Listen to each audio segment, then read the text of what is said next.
దేవునికి మహిమ కలుగు కాక. అందరికి ప్రయత్నాలండి. మరి ఉదయకాలాన్ని బట్టి దేవాది దేవునికి మహిమ ఘనత ప్రభావములు కలుగు కాక. అందరు బాగున్నారు, బాగుంటారు నేనైతే తెలుపుతున్నాను.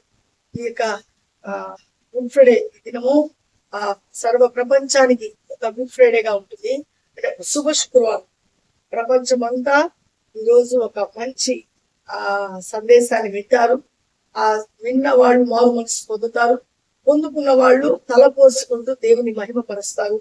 కాబట్టి గొప్ప కార్యం జరిగినటువంటి దినం సర్వ మానవాళి కొరకు ఆ దేవుడు ఉద్దేశించిన కార్యము ప్రభు అయిన యేసు క్రీస్తు ద్వారా జరిగినటువంటి ఆ కార్యాన్ని జ్ఞాపకం చేసుకున్నాము. చూడండి, మనము నేను దినం ధ్యానించిన విధంగా ఆ దొంగ అయితే ఆయన అడుగుతున్నాడు, నువ్వు తప్పకుండా నువ్వు నాతో ఉంటావంటున్నాడు. ఇదంతా అయిపోయిన తర్వాత అంటే ఆయన సిలువులో అంటే చనిపోయేటువంటి ముందు ఎవరైనా చనిపోయేటప్పుడు ఇవన్నీ చేస్తే లాస్ట్ మాటలు ఏం మాట్లాడారు, ఏమన్నా చెప్పారా అని మనము బంధువులు అడుగుతుంటాము, ఇంట్లో వాళ్ళు అడుగుతుంటాము. ఒకవేళ హాస్పిటల్ అయితే ఏమైనా చెప్పారా, అసలు ఎట్లా ప్రాణం పోయింది అనేటువంటి విషయాలు మనం తరచుగా అడుగుతుంటాం. ఇలా అదే విధంగా ప్రభు అయిన యేసుక్రీస్తు ఆ రాత్రంతా ఆయన శ్రమపడి చిత్రహింసపడి ఆ పొగులంతా ఎండలో చిత్రహింసపడి ఆ మిట్ట మధ్యాహ్నం 12 అంటే మంచి ఎండ టైంలో ఆయన్ని సిలువలో ఎలాడదీస్తున్నారు. శరీరం అంతా రక్తగాయ, కళ్ళు కనిపించడం, భయంకరమైనటువంటి దప్పిక. ఇలాంటి సమయంలో నోరు అంటే నాలుక పిడిస కట్టుకొని వెళ్తుంది. అప్పుడు ఆయన సిలువలో 7 మాటలు మాట్లాడారు. సర్వ ప్రపంచము ఈ దినము ఈ 7 మాటల గురించి ఎక్కువగా ధ్యానిస్తుంటారు. ఈ 7 మాటల్లో ఉండేటువంటి బలమైనటువంటి అర్థాలు మనం తెలుసుకున్నాము. 7 మాటలు క్లుప్తంగా నేను అవన్నీ తెలియచేయాలనేటువంటి ఆతృతతో తెలియచేస్తున్నాను. దయచేసి మీరు వింటారని, మీరు గ్రహిస్తారని, దేవునికి మహిమార్థకరంగా జీవిస్తారని నేనైతే విశ్వసిస్తున్నాను. తప్పకుండా వినండి. చూడండి, ఇక్కడ ఆయన సిలువలో ఆయన కట్టేసి ఆయన చిత్రహింస పెట్టేటప్పుడు అక్కడ ఉండేటువంటి సైనికులు మనుషులందరూ చూసి వ్యంగ్యంగా నవ్వుతుంటారు. అది వాళ్ళు ఆ పైశాచికాన్ని చూసి వాళ్ళ ఆనందపడిపోతుంటారు. ప్రభు అంటాడు, అట్లా దేవుని వైపు కనులు ఎక్కువయ్యా, మీరేం తండ్రి మీరేమి చేయించున్నారు, మీరు ఎరుగరు అనేటువంటి మాట ఆయన ఈ యొక్క నేను చదువుతాను. లూకాసు వార్త 23వ అధ్యాయం 24వ వచనంలో ఆయన అంటాడు, మొట్టమొదటి మాట, తండ్రి మీరేమి చేయించున్నారో మీరు ఎరుగరయ్యా, వీరిని క్షమించు అంటారు. అంటే మొట్టమొదట అంత చిత్రహింస జరిగినప్పటికి కూడా మనం చూస్తుంటాం, చాలా మందిని జైల్లో పెట్టినప్పుడు, వాళ్ళు దెబ్బలు కొట్టినప్పుడు మరలా మా ప్రభుత్వం వస్తుంది, మరలా మీ హక్కు చూస్తాము, మేము ఇలా చేస్తాము అలా చేస్తామని భయమిస్తుంటారు, వార్నింగ్ ఇస్తుంటారు. కానీ ప్రభు మరలా నేను వస్తాను, నేను వచ్చి మీ అందరికి పని చేస్తాను అని అనటం లేదని. ఆయన ఏం చెప్తున్నాడంటే మరలా సమస్త మానవాళికి ఆయన ఒక సందేశాన్ని సిలువలో ఇస్తున్నారు. ఆ సందేశం ఏంటంటే తన ప్రేమ, తనకు ఉండేటువంటి ఆ ప్రజలందరి పట్ల ఉండేటువంటి ఆ గొప్ప ప్రేమను ఆయన ఇలా వ్యక్తపరుస్తున్నారు. తండ్రి మీరేమి చేయించున్నారు, మీరు ఎరుగురయ్యా, వీరిని క్షమించండి అంటున్నాడు. అంటే మొట్టమొదట అంత బాధపడుతూ బాధింపబడినప్పుడు కూడా క్షమిస్తున్నాడు. మరలా నేను నాకు ఇలాంటి శిక్ష వాళ్ళు వేసినందుకు వీళ్ళ మీద మీరు ఆ యొక్క పగ తీర్చుకోవద్దు అని ఒక రిక్వెస్ట్ చేసుకుంటున్నాడు. మొట్టమొదటి మాట. రెండవ మాటగా అక్కడ దొంగ అంటున్నాడు కదా, లూకాసు వార్త 23వ అధ్యాయము 43వ వచనంలో దొంగ అంటున్నాడు, అయ్యా నీ రాజ్యం వచ్చినప్పుడు నన్ను జ్ఞాపకం చేసుకోయా అని అంటున్నాడు. నువ్వు నా రాజ్యం వచ్చే వరకు కాదు, ఈ రోజే నాతో కూడా నిశ్చయముగా నువ్వు పరదేశంలో ఉంటావని అక్కడ ఆ దొంగకైనా ఆ యొక్క భయంకరమైనటువంటి ఏమి చేయలేనటువంటి నిస్సహాయ స్థితిలో ఉన్నప్పటికీ కూడా ఆయన అక్కడ ఆయనకి అభయాసం ఇస్తున్నాడు. నువ్వు నిస్సహాయ స్థితిలో ఉన్నావు, నాకేం చేయగలవు అనటం లేదు ఆయన. నువ్వు తప్పకుండా చేయగలవు, నీకు ఒక రాజ్యం ఉంది, ఆ రాజ్యంతో వస్తావని విశ్వసిస్తున్నాడు ఆ దొంగ. మూడవ మాటగా అంటున్నాడు, ఆ తల్లి మరియ అక్కడ నిలబడి ఉంది. ఇంకా ఆయన ద్వారా ఆ యొక్క పాపం నుంచి విడిపింపబడిన మరియమ్మ ఉంది. అక్కడ చాలా మంది ఆడవాళ్ళు ఆ సిలువ దగ్గర నిలబడి ఏమి చేయలేనటువంటి నిస్సహాయ స్థితిలో ఆ బాధను చూస్తూ నిలబడినప్పుడు ఆ తల్లిని చూసి అంటున్నాడు, తల్లి పట్ల ఆయనకు ఒక బాధ్యత. అంటే సామెతల గ్రంథంలో ఒక మాట ఉంటుంది, ముదిమి వచ్చినప్పుడు నీ తల్లిని నువ్వు విడిచిపెట్టబాక. అంటే ముసలితనం తల్లికి వచ్చేసినప్పుడు ఆమెతో నాకేం పని లేదు అని అనుకోబాక, అప్పుడే నీ బాధ్యత స్టార్ట్ అవుతుంది. ఏ బిడ్డ అయితే తల్లిదండ్రుల పట్ల బాధ్యత కలిగి ఆ తల్లిదండ్రుల పట్ల ప్రేమ కలిగి ఆ యొక్క వాళ్ళ వృద్ధాప్యాన్ని వాళ్ళు భరిస్తూ వాళ్ళు ప్రేమగా పలకరించుకుంటూ వాళ్ళకి కావాల్సినవన్నీ ఇచ్చినప్పుడు ఆ తల్లిదండ్రులు హృదయపూర్వకంగా ఇచ్చేటువంటి దీవెన వాళ్ళ బిడ్డలకు అది ఏమవుతుందంటే అలాగే ఫ్లో అవుతుంది. అది దేవుడు మనకి ఇచ్చినటువంటి గొప్ప ఆశీర్వాదం. అది ఈనాటి ఈ యొక్క యవన బిడ్డలకు అది తెలియటం లేదు, తల్లిదండ్రులకు తెలియటం లేదు. కాబట్టి వాళ్ళు ఇష్టానుసారంగా ప్రవర్తిస్తారు.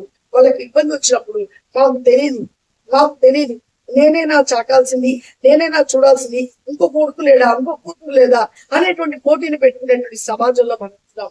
కానీ ప్రభు అయితే ఆయన అంత నిస్సహాయ స్థితిలో కూడా ఆయన అంటున్నాడు, అమ్మా నువ్వు ఈ రోజు నుంచి నేను లేనని బాధపడబాక, ఇదిగో నా కొడుకు నన్ను విడిచి వెళ్ళిపోతున్నాడే, నేను ముదిగు వచ్చినప్పుడు నన్ను ఎవరు చూస్తారు అనుకోబాక అని అక్కడ పక్కనే ఆయన రొమ్మున ఆనుకున్న ఉన్నటువంటి శిష్యుడైనటువంటి యోహాను ఉంటాడు. యోహాను పిలిచి చూపిస్తున్నాడు, ఇదిగోయ్యా ఈ రోజు నుంచి ఈమె నీకు నా తల్లి, అంటే నేను ఆమె పట్ల చేయాల్సిన ఆ బాధ్యత అంతా నువ్వు నెరవేర్చాలా. ఇదిగోమ్మా నన్ను నువ్వు ఎంత ప్రేమగా చూసుకుంటావు, నేను నేను కొడుకుగా నన్ను నువ్వు ఎలా చూసుకుంటావు, ఈ దినం నుంచి యోహాను నీకు కొడుకు అవుతాడమ్మా అని ఆ తల్లి బాధ్యత యోహానికి అప్పగిస్తున్నాడు. ఆ యొక్క నువ్వు కుమారుడు లేడేనటువంటి ఫీలింగ్ లేకుండా నాలాగా నిన్ను చూస్తున్నటువంటి కొడుకుంటాడు అని అభయాన్ని ఆ తల్లికి ఇస్తున్నాడు. కాబట్టి ఎంత ప్రేమ, ఎంత బాధ్యత, ఆయనలో ఉండేటువంటి ఆ గుడ్ ప్రిన్సిపల్ ఎంత గొప్పదండి. ఎవరండి ఈ లోకంలో ఇలా చేస్తున్నారు? ఈ రోజైతే తల్లిదండ్రులు చూడలేక విసుగు చెంది తీసుకువెళ్ళి ఇదిగో అక్కడికి వెళ్తావు ఇక్కడికి వెళ్తావు దూరంగా తీసుకెళ్లి పేపర్లో చూస్తుంటారు. ఆ యొక్క హాస్పిటల్ పక్కన లేకుంటే బస్ స్టాండ్ విడిచి ఇప్పుడే వస్తానని విడిచిపెట్టేటువంటి కుమారులు ఎంతో మంది ఉంటారు. అదే విధంగా ఆ యొక్క మనం చూస్తుంటాం అనాథ ఆశ్రయాలకు తీసుకువెళ్ళి అక్కడ విడిచిపెట్టి మళ్ళా వస్తానని చెప్పిపోయేటువంటి కుమారులు ఉన్నారు. కారణం ఏంటంటే భార్యాభర్తలకి పొంతన ఉండదు. మీ అమ్మ మా ఇంట్లో ఉంటే నేను ఇంట్లో నుంచి వెళ్ళిపోతాననేటువంటి కోడలు. ఒకవేళ కొడుకు కోడలు ఆ ఇద్దరు కూడా అలాంటి మనసే కలిగితే ఆ తల్లి ఎంతో భయంకరమైనటువంటి వ్యధను భరిస్తుంది. ఆమె ద్వారా వాళ్ళకి దీవెన వస్తుందా శాపం వస్తుందా ఒకసారి మనం గ్రహించాలా. ఈ దినము తల్లిదండ్రులను మనం ఎప్పుడైతే సన్మానిస్తామో, ఆ తల్లిదండ్రులను ఎప్పుడైతే మనం ప్రేమిస్తామో, దేవుడు మనల్ని మన బిడ్డను తప్పకుండా ప్రేమిస్తాడు. గొప్ప స్థితిలో స్థాయిలో వచ్చి బలపరుస్తాడు. అది దేవుడు మనకి ఇచ్చినటువంటి గొప్ప ఆశీర్వాదం. మనం ఏదేదో చేసి సంపాదించాల్సిన అవసరం లేదు. చెప్పినటువంటి మాట ఆ దేవుడు ఇచ్చిన కట్టడను ఎవరైతే గైకొని వాటిని అమలుపరుస్తారో అప్పుడే దీవెన మనల్ని వెంటాడుతూ వస్తుంది.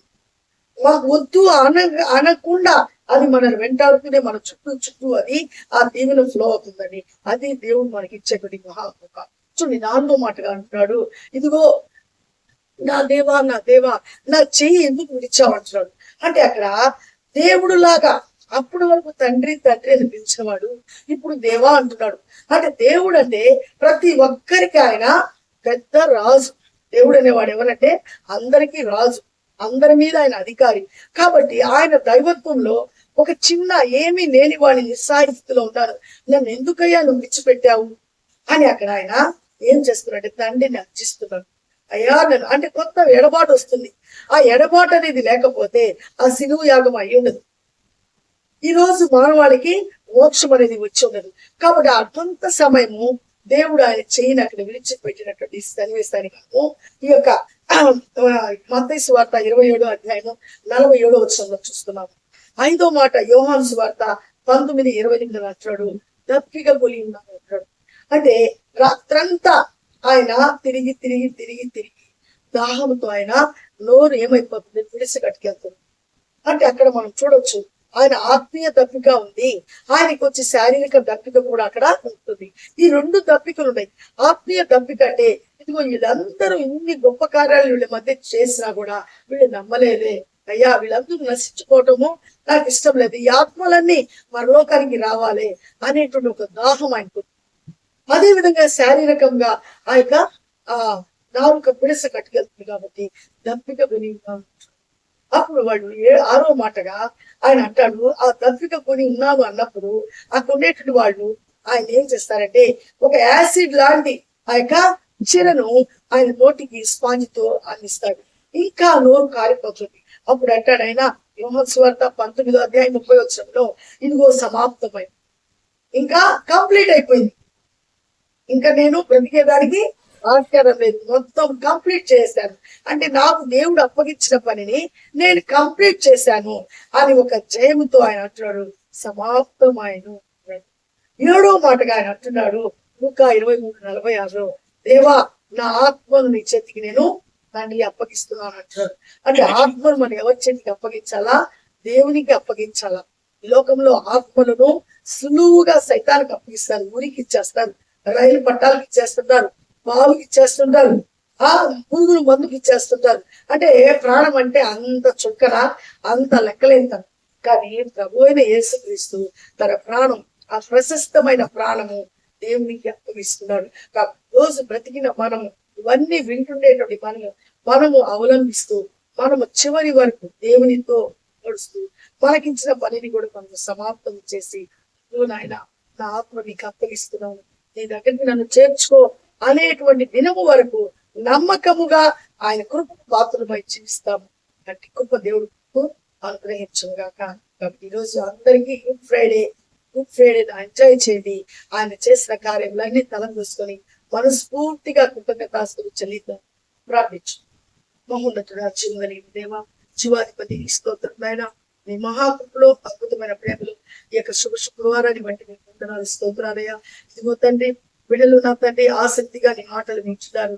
ఇవన్నీ నెరవేర్చబడినవన్నీ ప్రభావ గ్రహించటకు మనోనేతలు తెరవండి. 7 మాటలు, అమూల్యమైన మాటలు ఆ దినము సిలువలో మాట్లాడారు ప్రభా. ఇదిగో క్షమించారు, ఇదిగో ప్రేమించారు, ఇదిగో తల్లి పట్ల బాధ్యత చూపించారు, ఇదిగో తండ్రి దేవుని దగ్గర అర్చిస్తున్నారు, ఎందుకయ్యా నన్ను విడిచిపెట్టామని అడుగుతున్నారు, ఇదిగో దాహం ఉన్నాను అంటున్నారు, ఇదిగో సమాప్తం చేశాను అంటున్నారు, ఇదిగో నా ఆత్మను మీకు అప్పగించాను అంటున్నారు. చూడండి నాయన, మేము కూడా ఈ లోకంలో మాకు అప్పగించిన పనిని మేము సంపూర్ణము చేయటము మీ కృపా కనికరము మాతో, మా బిడ్డలతో ఉంచమని, ఎవరైతే ఆసక్తితో నీ మాటలు వింటున్నారో, ఇంకా వింటూ నాయన అరమరికలతో ఉంటున్నారు, వాళ్ళ హృదయాలు తెరవమని ప్రతి ఒక్కరూ విని అర్థం చేసుకొని నీకు మహిమార్థకరంగా మీరు ఇస్తున్నటువంటి ధారాళమైన కృప, ఆ పరలోక విందును నాయన ప్రతి ఒక్కరూ పాలు భావిస్తున్నారు. కృపను చూపించి ఆశ్రదించి ప్రతి ఆత్మను రక్షించమని యేసయ్య పరిశుద్ధ నామములోని ప్రతి మారు వేడుకుంటున్నాను నా పరమ తండ్రి. అందరికీ ప్రైజ్ లాడండి. మరొకసారి మీ అందరికీ ఈ యొక్క శుభ శుక్రవారం యొక్క శుభాకాంక్షలు తెలియజేసుకుంటున్నాను. అందరూ షేర్ చేయండి, లైక్ చేయండి, సబ్స్క్రైబ్ చేయండి. ఇంకా మన ఛానల్ అనేకులు తెలియచేయండి. దేవుని రాజ్యం కట్టుటకు మనమందరము ప్రోత్సహించబడదాము. కోరుకుంటున్నాము. మరలా మనం కలుసుకునే పర్యంతము ఆయన కృపాక్షేమములు మనకు తోడుగా గాక. ఆమేన్. షాలోమ్.